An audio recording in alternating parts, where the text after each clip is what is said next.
우리는 계속해서 로마서 말씀을 보고 있어요. 벌써 로마서 강해의 9번째 시간이 되었습니다. 이 로마서 2장은 하나님의 심판이 어떻게 임하는가 우리가 그렇게 살펴봤어요. 얼마나 신랄한 지적이 있었던지요.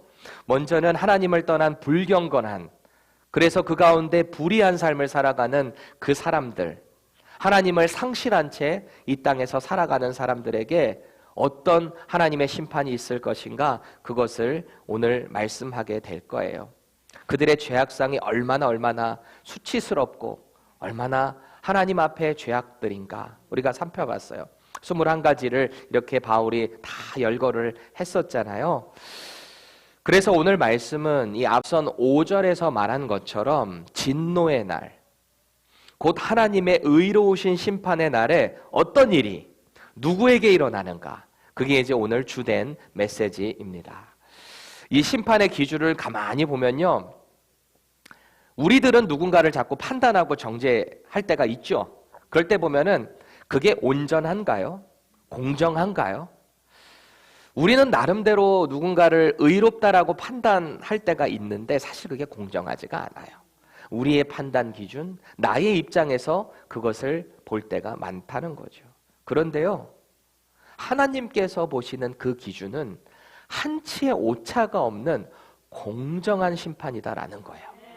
판단이라는 거예요.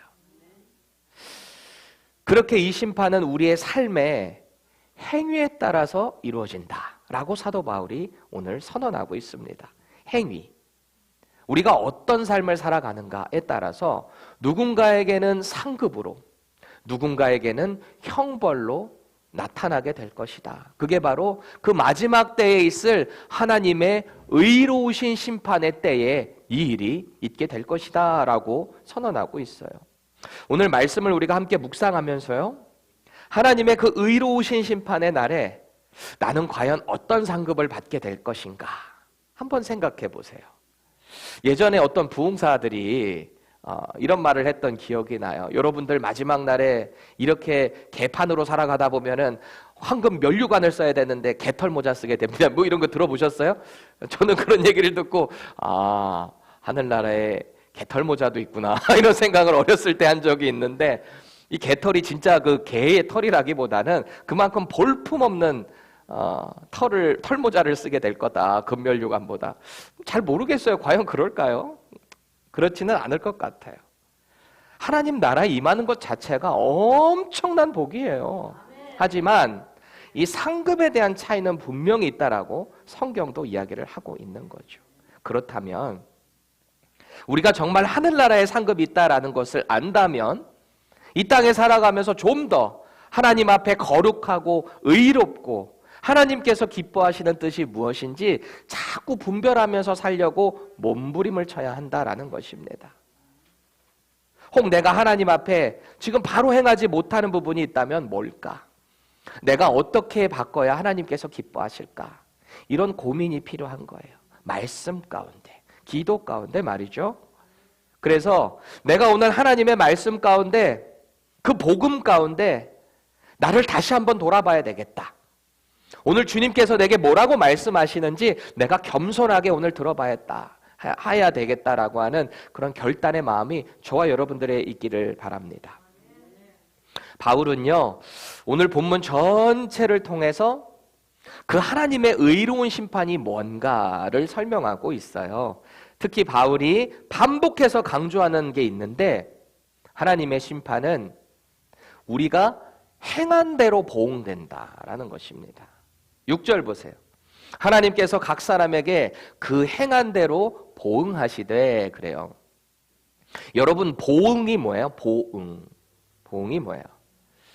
우리가 잘 모르면 이 성경에 나오는 원어의 뜻을 볼 필요가 있다라고 그랬죠. 그래서 헬라어 원어의 보응이라는 단어를 찾아보니까 아포디도미라고 하는 뜻이에요. 이 단어예요. 그래서 1차적인 뜻은 나누어 주다, 그리고 보답하다라고 하는 뜻을 가지고 있습니다. 그래서 이 뜻이 확장되다 보니까 전하다, 되돌려주다, 보답하다 뭐 이렇게 되는 거예요. 우리가 주목할 의미 중에 하나가 저 보답하다예요. 보답하다. 그 의미를 보면 뭐예요? 보답하는 게 뭐예요, 여러분들? 좋은 감정이나 나쁜 감정으로 담례하다라는 것이 보답하는 거예요. 우리가 어떤 결혼식을 가거나 어떤 축하 칠순잔치 이런 데 팔순잔치, 구순, 요새는 백순까지도 이렇게 가게 되면은 꼭 이 답례품들 준비해 놓잖아요. 와주셔서 감사합니다 하라고 답례를 하잖아요. 그러니까 이 보응이라는 말 자체가요, 좋은 것은 좋은 것으로, 나쁜 것은 나쁜 것에 대해서 담례한다라고 하는 뜻을 가지고 있는 거예요. 종합해 보면 하나님의 그 의로우신 심판의 날에, 그때에는요, 반드시 우리가 그동안에 살아가면서 행했던 모든 일들을 낱낱이 하나님께서 보응하신다라는 거예요. 우리가 하지 않은 일에 대해서 하나님이 더하시는 게 아니래요. 한 일에 대해서 그것을 그대로 갚아주신다라는 거예요. 그래서 그 심판이 의롭다라는 거예요. 그런데 우리가 오늘 본문을 이렇게 쭉 살펴보면서 한 가지 질문을 가질 수가 있어요. 오늘 본문을 쭉 읽으면서 분명히 로마서 1장 17절에 보면 하나님의 의가 나타나서 복음 안에 들어갔고 그 복음을 믿는 믿음 가운데 우리는 의롭게 되었다. 그러니까 하나님이 칭의잖아요. 하나님께서 우리를 구원해 주셨다. 구원, 영생, 거듭남, 칭의, 이게 다 같은 의미예요. 뗄래야 뗄 수가 없는 거예요. 그건 무조건 하나님께서 다 주신 것, 우리가 한 게 아니에요. 분명히 믿음으로 구원에 이르렀다라고 우리는 들었어요. 그리고 그렇게 믿고 있어요. 그런데 오늘 본문을 가만히 보면 각 사람이 어떻게 행했느냐에 따라 보응을 하신대요. 이게 갑자기 무슨 말일까? 이 구절을 잘못 해석하게 되면요, 마치 우리의 행위로 구원에 이르는 것처럼 착각하게 될 수 있어요. 여러분 어떻게 생각하세요? 우리의 구원이 행위로 의해서 얻어질 수 있을까요? 우리가 성경을 읽고 해석하게 될 때는 반드시 취해야 될 첫 번째 태도가 뭐냐면, 방법이 뭐냐면, 이해가 잘 안 되면 전후 문맥을 살펴봐야 돼요. 그것을 먼저 해석을 해야 된다는 거예요. 그래서 오늘 본문 6절을 문맥적으로 보면 지금 바울이 구원에 대해서 다루는 부분일까요? 아니면 하나님의 그 공정한 심판에 대해서 다루는 부분일까요? 심판에 대해서 다루고 있어요. 바울이 지금 이 내용을 기록하면서 하나님의 그 심판에 대해서 이런저런 핑계를 대며 우리는 율법이 없는데요? 하나님의 그 심판은 unfair한데요? 이렇게 말하는 사람들, 혹은 율법이 있어서 우리는 이 율법을 지켰기 때문에 우리는 구원을 받을 수 있는데요? 라고 하는 자들, 이도 저도 아니어서 저는 아무것도 들어본 적도 없는데요? 라고 하는 모든 자들에게 excuse가 없다라는 이야기를, 심판의 기준을 하고 있었던 거예요. 그러니까 우리가 지금 보고 있는 내용은 예수 그리스도를 통한 구원, 그 칭의에 대한 주제는 이미 넘어갔어요. 이미. 그건 예수 그리스도의 그 복음을 믿는 순간 우리는 하나님의 의롭다함을 칭하게 되는 거예요. 받게 되는 거예요. 구원을 받게 된 거예요. 그리고 지금 하는 얘기는 그 하나님의 심판 기준이 얼마나 공정한가, 그것을 이야기하고 있는 거죠.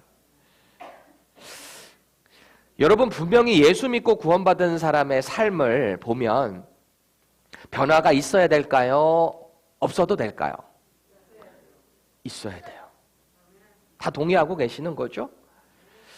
그렇다면 우리는 종종 이런 의문을 갖게 됩니다. 누군가를 이렇게 바라보면서 저 사람 예수님 믿는다고 했는데 왜 저렇게 살아가지? 예수 믿고 교회 간다 그러더니 변화된 게 하나도 없네, 저 사람. 저 사람 혹시 구원 못 받은 거 아니야? 이런 생각 하세요? 하세요, 안 하세요? 솔직히 하죠? 이런 판단을 하는 순간 우리는 또다시 지난주 말씀 다시 들어야 돼요. 이 판단을 하는 순간 우리는 하나님의 그 심판의 자리에 우리가 앉으려고 하는 거예요. 우리가 누군가를 판단하다라고 하는 헬라어 단어와 하나님께서 심판하다라고 하는 단어, 이 단어가 똑같은 어원이라고 했죠. 우리가 자꾸 누군가를 심판하면 안 되는 거잖아요. 그건 하나님의 영역이니까. 하나님께서는 당신의 그 의로운 기준으로 판단을 하세요. 자꾸 우리가 그 자리를 침범하려고 하면 안 되는 거예요. 다만 그런 지체가 있으면 그를 위해서 기도하세요. 그게 우리가 해야 될 일이에요. 당신 그따위로 살아서 천국 갈 수 있겠어? 이 얘기하는 순간 우리가 자꾸 판단하고 정죄하게 된다라는 것입니다. 그 사람이 진정한 그리스도인으로 성화될 수 있도록 우리는 다만 기도하고 사랑으로 돕고 실제적으로 섬기는 거예요. 그게 교회 공동체예요. 누가 누군가를 정죄하고 판단하라고 우리를 이렇게 모아주신 게 아니다라는 것을 꼭 기억하시기 바랍니다. 우리 교회가 그런 넉넉한 믿음을 소유했으면 좋겠어요. 그런데 사실 우리가 오늘 이 하나님의 의로우신 심판 기준이 되는 이 행위라는 것이 단순히 율법적인 것을 말하는 게 아닙니다. 7절 보세요. 참고 선을 행하여 영광과 존귀와 썩지 아니함을 구하는 자에게는 영생으로 하시고 그래요. 여기서 참고 선을 행한다라는 것은 우리가 단순히 어떤 노숙자를 도와주고 내가 어려운 사람에게 돈을 주고 이런 어떤 선한 그 행위, 우리 어떤 행위만을 이야기하는 게 아니에요. 착한 일을 이야기하고 있는 게 아니에요. 성경에서는 어떤 착한 일 행한다고 구원받는다라고 얘기한 적이 없어요. 그렇다면 예수님이 이 땅에 오시지도 않았겠죠. 만약에 선한 일 하고 착한 일 하고 가난한 자 도와주고 고아와 과부 도와준다고 해서 구원 얻는다면, 그렇다면 예수님이 이 땅에 뭐하러 오시겠어요? 그런 선한 일만 하면 구원받을 수 있는데 말이죠. 그렇다고 유대인들이 생각하고 있는 그 율법을 의미하는 것도 아니에요. 유대인들의 입장을 생각해 보세요. 이 사람들은 하나님께서 모세를 통해서 주신 율법이라는 게 있잖아요. 이 613개의 율법만 지키면서 살면 이들은 어떤 영생을 얻을 수 있다라고 믿었던 사람들이잖아요. 누가복음 10장에 보면 우리가 너무 잘 알고 있는 선한 사마리아인의 비유가 있어요. 예수님이 하신 말씀이죠. 어떤 사람이 예루살렘으로부터 여리고로 내려가는 길에 강도를 만납니다. 근데 그 강도가 얼마나 악랄했던지 옷을 뺏어가고요. 얼마나 많이 때렸는지 거반 죽은 것처럼 되었더라. 성경은 그렇게 말을 하고 있어요. 거반 죽은 것처럼 되었다라는 말은 딱 보면 죽은 시체라는 거예요? 아니라는 거예요? 거의 죽은 사람 시체처럼 보이는 거죠. 그런데 첫 번째 사람이 누가 지나가요? 제사장이 지나갑니다. 예루살렘으로부터 지나가는 사람이니까 어떤 종교적인 행위를 하고 지나간다는 이야기겠죠. 그런데 그 강도 맞은 사람들을 이렇게 보고 쑥 지나갑니다. 두 번째 사람 누가 지나갔어요? 레위인이 지나가요. 레위인도 역시 성전에서 일하는 사람이에요. 그 사람도 쑥 지나가요. 모른 채 하고. 세 번째 누가 지나가요? 사마리아인이 지나가요. 근데 그 사람이 그 죽은 것처럼 돼 있는 사람을 일으켜 세워주고 그를 주막으로 데려가서 이 사람 고쳐달라고 하고 자기가 가지고 있는 두 데나리온을 줘요. 여러분 1데나리온이 그때 당시에 한 사람이 죽어라 이래가지고 버는 하루 일꾼의 품삯이에요. 근데 2데나리온을 주고 갔다라는 얘기는 얼마나 많은 돈을 주고 간 거예요? 그러면서 또 뭐라 그래요? 내가 부족하면 돌아오는 길에 다시 돈 낼게. 이 사람 좀 잘 고쳐줘. 그렇게 말을 합니다. 여러분 예수님이 왜 이런 얘기를 하셨을까요? 그 배경을 보면은 율법 교사, 즉 서기관 같은 사람, 율법에 아주 통달되어 있는 그 사람이 예수님을 시험하려고 찾아왔거든요. 어떻게 해야 영생을 얻을 수 있습니까? 그랬을 때 예수님이 뭐라 그러세요? 율법에 뭐라고 기록되어 있냐? 그래요. 그러면 이 율법에 정통한 사람에게 야 그거 율법에 있는데 그거 뭐하러 물어봐? 그래요? 그러니까 율법 교사가 대답했잖아요. 하나님을 사랑하고 마음과 정성과 뜻을 다해서 하나님을 사랑하라고 되어 있습니다. 그리고 이웃을 내 몸과 같이 사랑하라고 했습니다. 그래 잘하였다. 잘 알고 있네. 그러니까 이 사람이 얼마나 벙쪄요. 내가 알고 있는 전문적인 거를 예수님한테 물어보면 뭔가 좀 다르게 얘기해 줄 줄 알았는데 그렇게 얘기하는 거예요. 그러니까 또 자기를 드러내 보이려고 이 율법 교사가 뭐라 그래요? 그러면 선생님, 그 이웃이 누구입니까? 이렇게 물어본 거잖아요. 왜 그렇게 물어봤을까요? 자기는 이웃에게 잘 선행을 하고 있다라고 믿었기 때문에 그렇게 자기를 드러내려고 말한 거거든요. 근데 이 사람이 놓치고 있는 한 가지가 있었어요.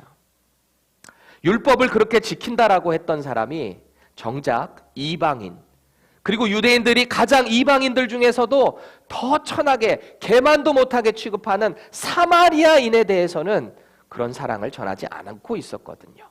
그러니까 주님이 그렇게 말씀하신 거예요. 그 이웃이 누구냐? 너희들이 그렇게 개만도 못하게 취급하는 사마리아인이 너희들보다 더 선함을 행하고 있는데 라고 역설하고 있는 장면이 바로 그 선한 사마리아인의 비유였어요. 여러분 생각해 보세요. 유대인들은 민수기 19장에 나오는 죽은 시체를 만지면 부정해진다는 그 율법 때문에 그 거반 죽은 것 같은 사람 지나쳐 갔거든요. 제사장이라는 사람이, 레위인이라는 사람이 지나쳐 갔거든요. 유대인들 마찬가지 아니에요? 그 율법이 아주 우상시돼가지고 그것만 지키면 마치 어떤 영생을 얻는 것처럼 착각했던 그들에게 예수님께서 하시는 말씀은 하나님의 공의와 하나님의 사랑은 그게 아니다라는 거 아니에요? 이 사마리아인의 입장에서도 생각을 해보면 이들도 나름대로 이 원래는 북이스라엘에 살았던 사람들이잖아요. 아수르에 의해서 멸망당하면서 이 아수르가 정책을 쓴 게 혼혈 정책을 썼단 말이에요. 그래서 북이스라엘에 남아있는 사람들 다 죽이거나 다 끌고 가고 거기에 아주 천한 사람들, 더 이상 뭐 일어날 수 없는 사람들만 남겨놓고 아수르 민족 여기다가 탁 이주시킨 다음에 혼혈 민족을 만들어버렸단 말이에요. 그러니까 유대인들이 그 사마리아인들을 그렇게 싫어하는 거 아니에요. 부정하다고.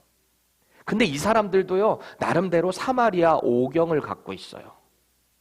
그래서 예수님께서 요한복음 4장에 보면은 사마리아 수가성에 있는 여인을 만났잖아요. 그때 그 여인이 이 사람 메시아인데? 라고 예수님을 본 다음에 한 첫 번째 질문이 뭐였어요? 당신네들은 예루살렘에서 예배한다고 하는데 우리는 이 산이 뭐냐면 그리심산을 이야기해요. 모세가 축복했던 산. 여기가 성산이다라고 믿고 있는데 어떤 산이 옳은 산입니까? 이 질문하잖아요. 이 사마리아인들도 나름대로 자기들의 그 율법을 갖고 있었던 사람들이에요. 제가 지금 오늘 예수님께서 말씀하셨던 이 사마리아인이 그 거반 죽은 것 같은 그 사람을 일으켜 세웠을 때 율법에 의해 내가 부정해졌는지 안 부정해졌는지 그것을 알고 했는지 어쨌는지는 몰라요. 하지만 중요한 건 그 사람은 그게 중요한 게 아니었어요. 지금 당장 죽어가는 저 사람을 살리는 게 더 중요했다라는 거죠. 하나님이 기뻐하시는 일을 했다. 그래서 예수님이 칭찬한 거예요. 그럼 우리가 이런 질문을 해볼 수 있어요. 그럼 하나님이 모세에게 주신 그 율법은 불완전한 것인가? 분명히 시체 만지면 부정해진다라고 한 그 율법을 유대인들은 지킨 것일 뿐인데 그럼 이 율법은 뭔가 문제가 있는 것인가? 어떻게 생각하나요? 그건 또 결코 아니에요. 율법 역시 완전해요. 왜요? 하나님이 주셨기 때문에. 율법이 불완전한 게 아니라 사람이 불완전한 거예요. 하나님께서 율법을 주실 때 이스라엘이 완전히 100% 지키라고 그 율법 주셨을까요? 그거 기대하면서? 아니에요. 너희가 얼마나 연약하고 불완전한 사람들인지 그 존재 알으라고. 너희들이 거룩한 나에게 나올 때 이 율법을 어떻게 해서든지 매뉴얼로 지켜서라도 너희들이 그 거룩성을 유지하라고 주신 하나님의 사랑의 율법이었던 거예요. 제가 이 율법에 대한 것은요, 이 뒤에 7장에 가서 조금 더 자세하게 다룰게요. 그러니까 오늘 바울이 말하는 이 선을 행한다라는 것은요, 구원받은 성도가 하나님께서 그 마지막 때에 우리에게 허락하신 그 영광의 면류관을 향해 끊임없이 달려가는 그림을 보여주고 있는 거예요. 빌립보서 3장 14절 다 같이 읽겠습니다. 시작. 표대를 향하여 그리스도 예수 안에서 하나님이 위에서 부르신 부름의 상을 위하여 달려가노라. 그래요. 달려가노라. 이처럼 예수 그리스도 안에서 성령 하나님의 도우심으로 우리가 하루하루를 살아내잖아요. 살아내면서 그 하나님께서 마지막 때 우리에게 주실 그 상을 기대하며 소망하며 하루하루를 거룩하게 달려나가는 거예요. 여기서 달려나간다라는 이 헬라어 단어가요, 마치 사냥꾼이 이 사냥감을 쫓기 위해서 끝까지 추적하는 그 추적하다라는 뜻을 가지고 있어요. 끊임없이. 저와 여러분들이 그런 삶을 살아내기를 축원합니다. 하나님이 기뻐하시는 선을 이루기 위해 날마다 이 삶을 살아낼 수 있기를 축원해요. 그렇게 살아내는 삶이 오늘 7절에서 이렇게 기록이 되고 있는 거죠. 7절 다시 한번 보실래요? 참고 선을 행하여 영광과 존귀와 썩지 아니함을 구하는 자에게 영생으로 하시고, 참고 선을 행한다는 거예요. 여러분, 이 삶의 목표로 살아가는 사람들의 특징이 뭘까요? 이런 삶을 살아가는 사람들. 바울은 이렇게 표현을 해요. 에베소서 4장 13절 보세요. 우리가 다 하나님의 아들을 믿는 것과 아는 일에 하나가 되어 온전한 사람을 이루어 그리스도의 장성한 분량이 충만한 데까지 이르리니. 이게 바로 아까 여러분들에게 말씀드린 이 땅에서 우리가 거룩한 삶을 하루하루 살아내기 위해서 그 그리스도의 장성한 분량에 차기까지 힘쓰는 거예요. 거룩하기 위해서 힘쓰는 거예요. 우리 인생의 목표가 되어주시는 온전하시는 분, 그분이 누구예요? 예수 그리스도. 우리가 그분을 닮아가기 위해서 힘써야 하는 것입니다. 그런 삶을 추구하고 성령님의 인도하심을 받게 되니까 자연적으로 하나님이 기뻐하시는 일을 따라가게 되는 거예요. 내가 손해보는 것 같아도, 힘들어도, 이해가 되지 않아도 하나님이 기뻐하시는 것을 우리 안에 살아계신 성령님이 자꾸 알려주시니까 그 길로 걸어가는 거예요. 그런 사람의 삶에는 어떤 영광과 특권이 있을까요? 오늘 7절 말씀을요, 세 번역으로 한번 읽어보겠습니다. 다 같이 읽을게요. 시작. 참으면서 선한 일을 하여 영광과 존귀와 불멸의 것을 구하는 사람에게는 영원한 생명을 주시고. 아멘. 그래요. 영광과 존귀와 불멸의 것. 이 땅의 것은 아니죠. 여러분, 영생은요, 단순히 죽어서만 누리는 게 아니에요. 제가 전에도 설명했죠. 영생. 영원히 사는 것이 영생이라면 지옥에서도 영원히 삽니다. 그렇죠. 성경이 말하는 영생은 내가 예수 그리스도를 영접한 순간 성령 하나님이 내 안에 들어오시고, 그 성령 하나님께서 하시는 일이 뭐죠? 예수님을 구주라고 영접할 수 있게 한 다음에 하나님의 기뻐하시는 일이 무엇인지 자꾸 성령님께서 알려주시는 거예요. 어디에요? 우리의 선한 양심 가운데. 이 일은 하나님이 기뻐하시지 않아. 이 일은 하나님이 기뻐하시는 일이야. 이걸 성령님께서 자꾸 알려주시니까 이 땅 가운데 내가 그 삶을 날마다 살아내는 거예요. 그게 바로요, 예수님을 영접하면 내 원래 죄 가운데 하나님과 단절되었던 관계가 회복이 되는 거잖아요.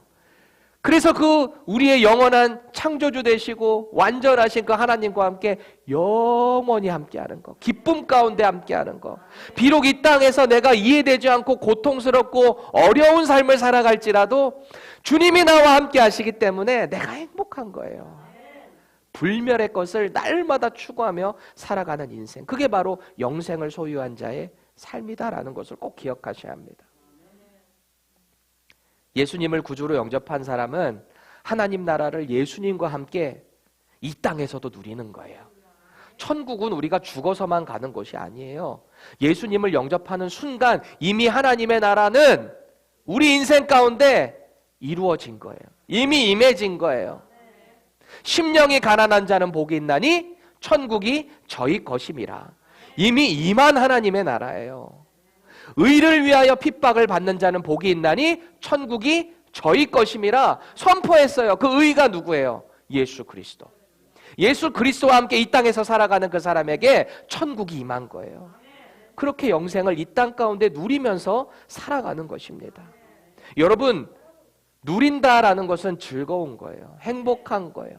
설레는 거예요. 어떤 예로 이거를 설명하면 가장 잘 와닿을까? 제가 먹는 거 좋아하는 거 아시죠? 너무너무 고급의 리바이 스테이크를 육즙도 가득 차서 입에 탁 씹는 순간 육즙이 폭발하는 스테이크. 얼마나 부드러운지 입에 들어가니까 별로 씹지도 않았는데 녹아서 없어지는 그것을 먹으면서 즐기는 것. 그것보다도 상상할 수 없는, 비교할 수 없는 하나님의 나라. 침이 왜 나왔는지는 모르겠어요.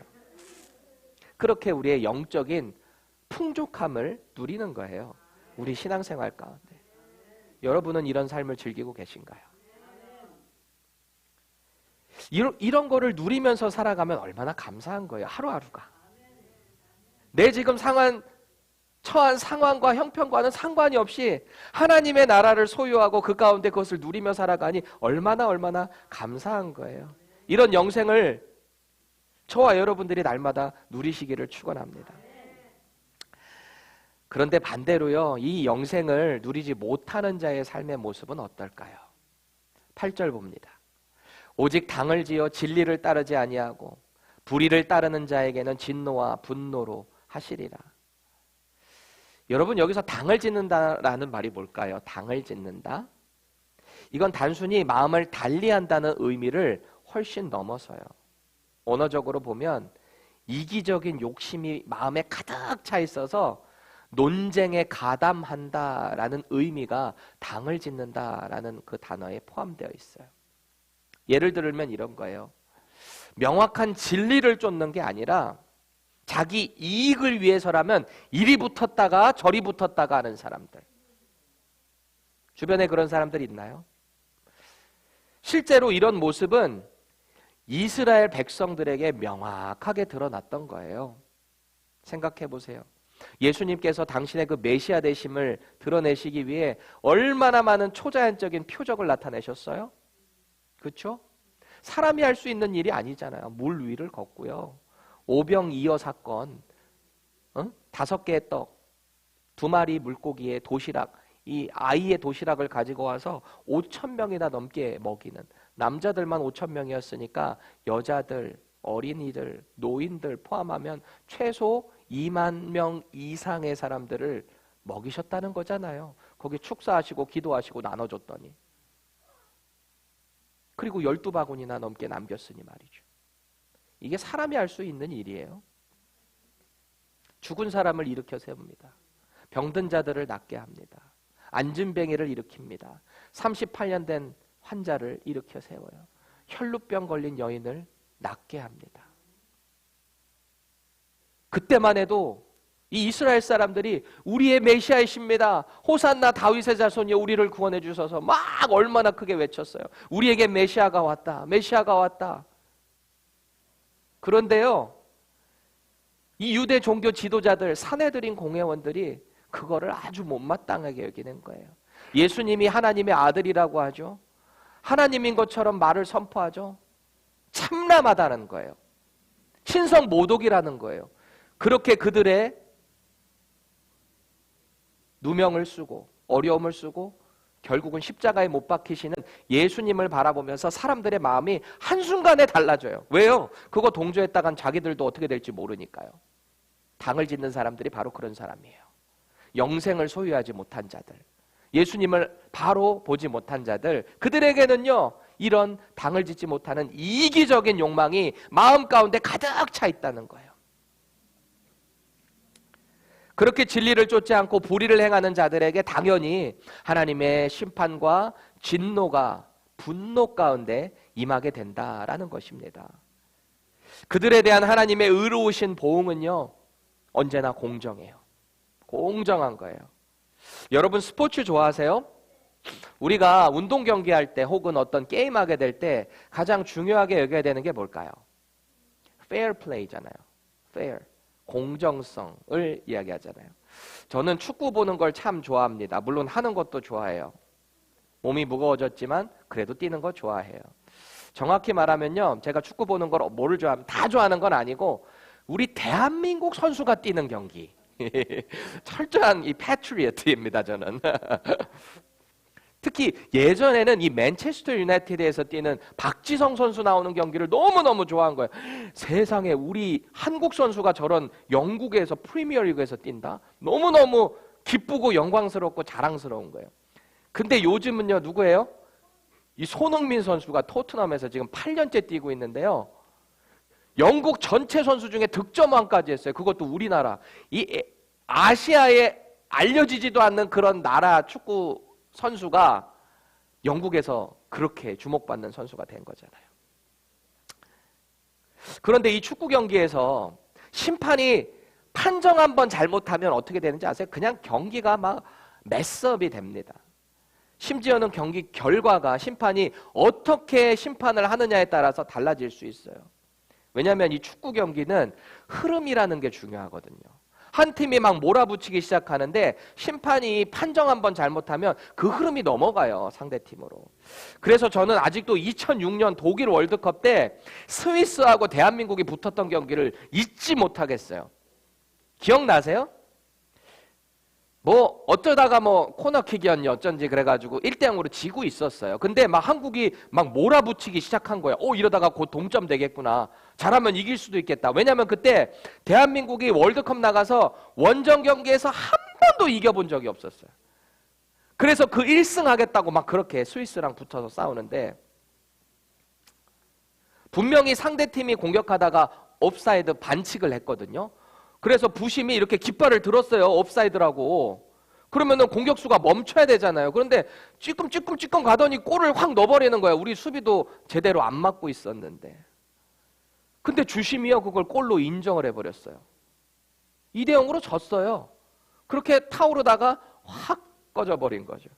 제가 하필 그 경기를 당시 섬기던 교회 청년들하고 광화문 가서 봤어요. 얼마나 다들 막 열받아가지고 새벽에 그 경기 보러 갔는데 얼마나 속상하던지. 우리가 그런 경기 볼 때 화가 나는 이유가 뭘까요? 심판이 공정해야 되는데 공정하지 않았기 때문에 화가 나는 거잖아요. 받아들일 수 없다라는 거잖아요. 그런데 사실 이 공정성도 가만히 보면 참 주관적인 것 같아요. 내가 내 입장에서 볼 때는 공정한 것으로 자꾸 몰아가요. 그리고 상대랑 이렇게 봤을 때 내게 이익이 없을 것 같으면 그것도 자꾸 바꿔가는 거죠. 그런데 하나님의 의로우신 이 심판에 있어서는 이 공정성이 언제나 유지되고 있다라는 사실입니다. 누구에게나 차별이 없대요. 그 대표적인 예시가 예수 믿는 사람, 예수 믿지 않는 사람 할 것 없이 모두 하나님의 심판대에 선대요. 6절 다시 보세요. 하나님께서 각 사람에게 행한 대로 보응하시되 그래요. 여기서 각 사람, every man according to his deeds라고 이해하고 있잖아요. 예수 믿는 사람들은 심판대에서 제외된다라는 얘기가 없어요. 다 같이 선대요. 고린도후서 5장 9절에서 10절 다 같이 읽겠습니다. 시작. 그런즉 우리는 몸으로 있든지 떠나든지 주를 기쁘시게 하는 자가 되기를 힘쓰노라. 이는 우리가 다 반드시 그리스도의 심판대 앞에 나타나게 되어 각각 선악간에 그 몸으로 행할 것을 따라 받으려 함이라 그래요. 우리도 다 쓴대요. 갑자기 혼란스러우신가요? 내가 심판대에 왜 서지? 나는 안 설 줄 알았는데. 예수님 믿으면 심판대에서 제외될 줄 알았는데, 패스 이러고 우리를 넘겨주실 줄 알았는데 갑자기 왜 그러지? 혹시 그렇게 생각하는 분들이 있다면요, 이 심판대라는 이 단어의 컨셉이 자꾸 무거워서 그래요. 심판대라는 단어가. 여기서 심판대로 번역된 헬라어 단어는요, 베마라고 하는 단어인데요, 한 걸음 혹은 보폭 있잖아요. 우리가 한 걸음 걸어갈 때 그 보폭이라는 뜻을 가지고 있어요. 그러니까 이 의미가 확장돼서 한 걸음 올라가야 되는 강단이나 재판소 혹은 왕좌를 뜻하는 것이 저 베마라고 하는 헬라어 단어예요. 그걸 우리가 심판대라고 번역을 하고 있는데, 이 심판대 자체가 무섭고 무거울 의미는 전혀 없는 거예요. 이 단어 자체는 그렇잖아요. 그 심판대 앞에 선 사람이 어떤 상태인가가 중요한 거죠. 심판대 자체가 무서울 이유가 뭐가 있어요? 여러분들 시험 공부 열심히 한 사람은 시험이 기다려져요. 경험해 본 적 있어요? 없죠? 늘 불안하고 두렵죠. 근데 완전하게 준비한 사람은 시험이 기다려져요. 우리가 심판대가 기다려져야 되는 거예요. 예수님을 구세주로 영접한 사람은 그날이 기다려지는 거예요. 근데 예수님을 믿지 않고 이 땅 가운데서 하나님을 상실한 채로 살아간 사람들은 그 심판의 날이 두려운 거죠. 그래서 이 심판의 날을 우리식으로 조금 바꿔보면 어떨까? 이게요, 예수 믿는 사람들에게는 시상식이 되는 거예요. 예수 안 믿는 사람들에게는 무서운 형벌이 심판되는 심판대가 되는 거죠. 그야말로. 마치 그런 것 같아요. 어떤 시상식에서 여배우가, 수상한 여배우가 탁 상을 받고 아름다운 밤이에요 이러는 거랑 똑같은 거죠. 우리에게 그날이 온다라는 것입니다. 반대로 예수님을 믿지 않고 여전히 하나님을 상실한 채로 살아가는 사람들에게는 무서운 형벌의 날이 되죠.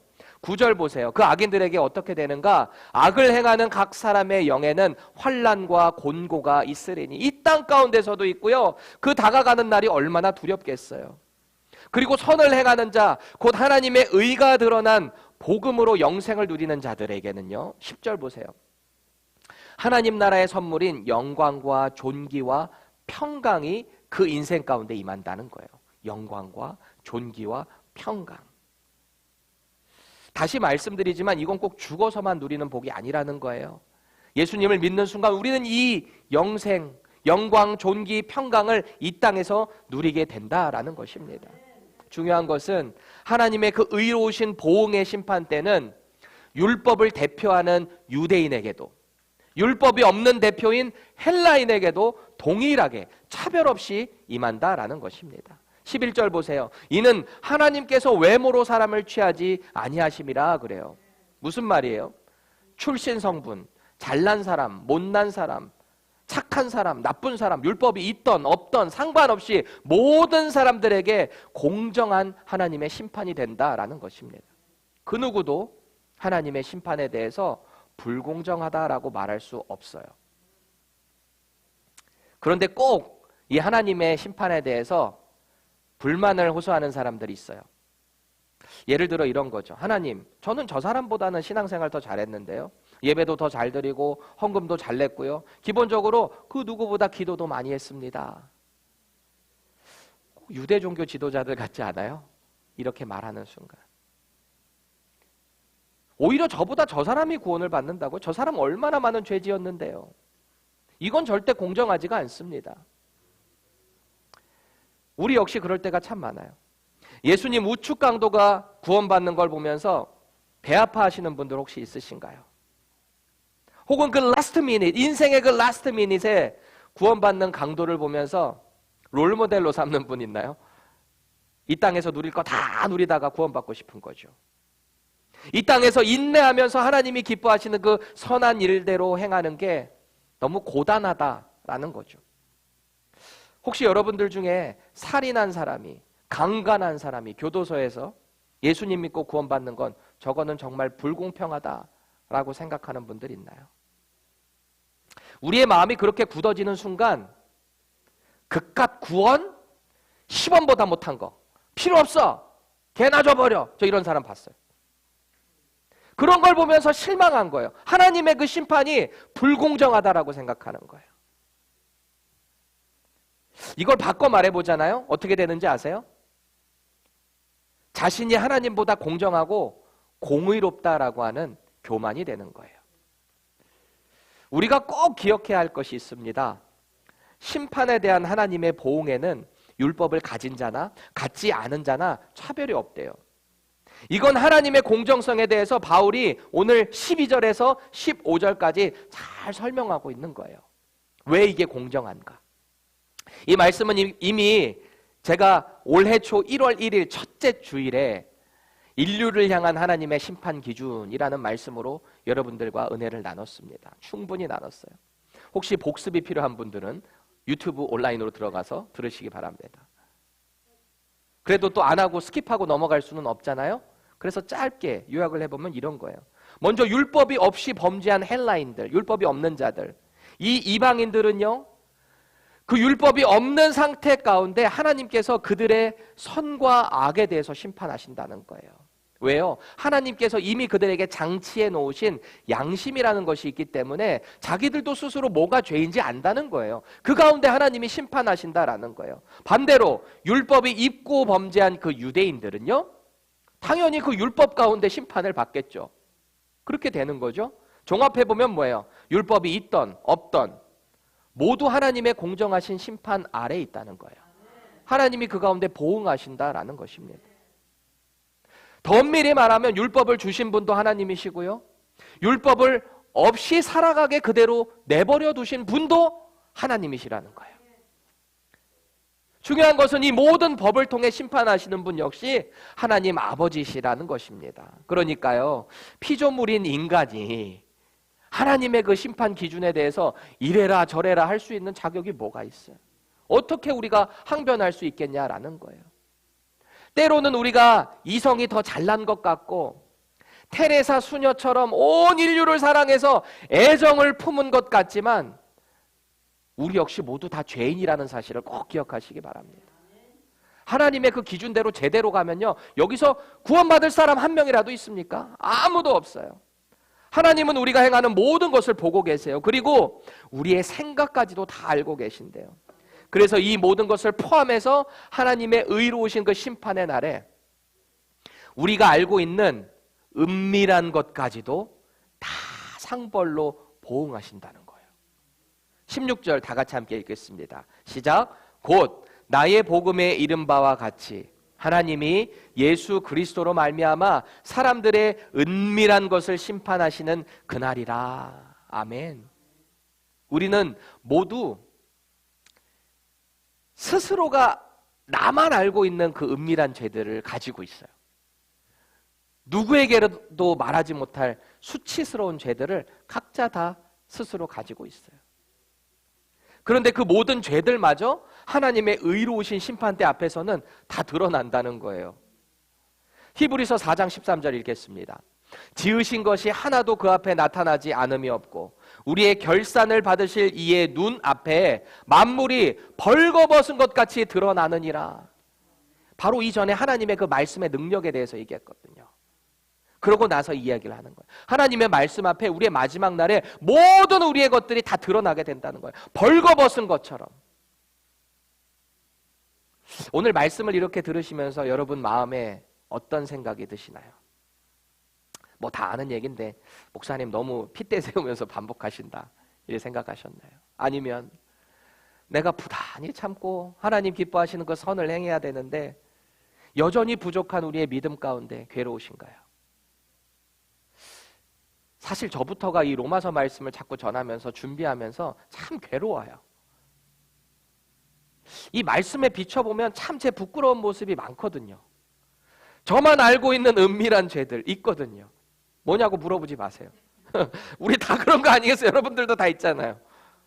하나님께서 우리 하루하루의 그 행위를 낱낱이 다 계수하고 계시는데 다 기억해 두셨다가 마지막 그 하나님의 의로우신 심판 때에서 낱낱이 우리에게 파노라마처럼 보여주신다면 얼마나 창피하겠어요. 어디 막 쥐구멍이라도 숨고 싶지 않겠어요. 제가 이 말씀 전하면서 왜 괴롭냐면 특히 제가 잘 못하는 것들 골라서 제가 하지 말라라고 선포해야 될 때 참 힘들어요. 저도 제 아내도 앉아있고 이 아들놈들도 앉아있는데 참 쉽지 않아요. 그럴 때는 참 고문일 때가 있어요. 사실 지난 주일도 그랬고 오늘도 마찬가지인 것 같아요. 누군가를 판단할 때 온갖 죄악상들 가운데 찔리는 죄목들이 저와 여러분들 가운데 얼마나 많아요. 그럼에도 불구하고요, 제가 이렇게 멀쩡히 이 강단에서 하나님의 말씀을 선포할 수 있는 이유는요, 제게는 예수님 백이 있기 때문입니다. 저는 여전히 부족하고 연약한 죄인이지만 예수님이 내 안에 계시기 때문에 제가 이렇게 설교할 수 있는 거예요. 하나님께서는 제 안에 계신 예수님을 보시고 저를 의롭다라고 하기 때문에 저는 이렇게 당당히 하나님을 선포할 수 있는 것입니다. 율법에 비춰보면 혹은 스스로 우리의 양심에 비춰보면 언제나 우리는 실패할 수밖에 없는 죄인들이에요. 세상의 죄인들이랑 우리랑 다를 게 솔직히 뭐가 있어요? 죄 가운데 낱낱이 이렇게 놓고 비교했을 때 우리가 조금 나을지는 몰라도요, 세상에 있는 죄인은 그저 죄인, 우리는요 용서받은 죄인이다라는 것입니다. 언제나 실패할 수밖에 없는 우리 인생에 예수님이 찾아오신 거예요. 그리고 이렇게 말씀하세요. 내가 너의 의가 되어줄게. 내가 너의 선이 되어줄게. 날 믿고 함께 걷지 않을래. 우리 16절 말씀 현대인의 성경으로 다 같이 읽어볼게요. 내가 전한 기쁜 소식에서 말한 것처럼 하나님께서 예수 그리스도를 통하여 사람들의 모든 비밀을 심판하실 날이 반드시 올 것입니다. 그런 거예요. 하나님의 그 의로우신 심판의 날에 그 보응의 핵심이 뭐냐면, 기준이 뭐냐면 예수 그리스도시라는 거예요. 우리가 착한 일 하는 게 중요한 게 아니라 예수 그리스도가 안에 있냐 없냐예요. 여러분, 예수님을 영접했다라고 하면서 똑같이 죄 가운데 살아가는 거 불가능해요. 우리 안에 예수님이 계시면 선한 일을 자꾸 하려고 몸부림치게 되어 있어요. 우리는 넘어질 수밖에 없어요. 완전하다는 얘기가 아니에요. 하지만 우리 안에 살아계신 예수님, 내 안에 나와 교통하시는 성령님을 의지하면서 살아간다라는 것입니다. 여러분 생각해 보세요. 예수님 없이 드러나는 우리의 죄악상을 상상해 보세요. 그 마지막 때에 우리에게 상급이라는 게 있기라도 할까요? 예수님이 우리 안에 안 계시다면. 그분을 통해 드러나는 우리의 삶의 모습은 다른 거예요. 비록 여전히 부족하지만 하나님의 그 의로우신 심판의 날에 예수님이 우리 손붙잡고 같이 가시기 때문에 이분이 내 편이 되어주시고 지금 하늘의 그 보좌 우편에 앉아 계셔서 우리가 죄를 짓지 않도록 우리를 위해서 친히 중보해 주시는 그 예수 그리스도, 우리가 그분을 날마다 소망하기를 바랍니다. 우리 예수님 정말 잘 믿어보자고요. 그분이 인도하시는 하나님 나라의 그 참 맛을 누리면서 살기를 축원합니다. 우리 혼자서 잘 안 되니까 우리 가운데 이런 믿음의 공동체 주신 거잖아요. 교회 주신 거잖아요. 그렇다면 이게 잘 안 되는 사람 자꾸 판단하려고 하지 말고요, 같이 밀어주자고요. 끌어주자고요. 같이 예수님을 닮아갈 수 있도록 우리 교회가 그렇게 넉넉하게 채워줄 수 있기를 축원합니다. 그래서 하나님 앞에 상급을 받게 될 그 최후의 심판 때의 날, 세상에게는 무서운 형벌의 날이 되겠지만 우리에게는 영광스러운 시상식이 될 것입니다. 우리 그날을 소망하면서 이 땅 가운데 날마다 하나님의 의를 행하는, 부단히 행하며 살아가는 복된 인생 되시기를 축원합니다.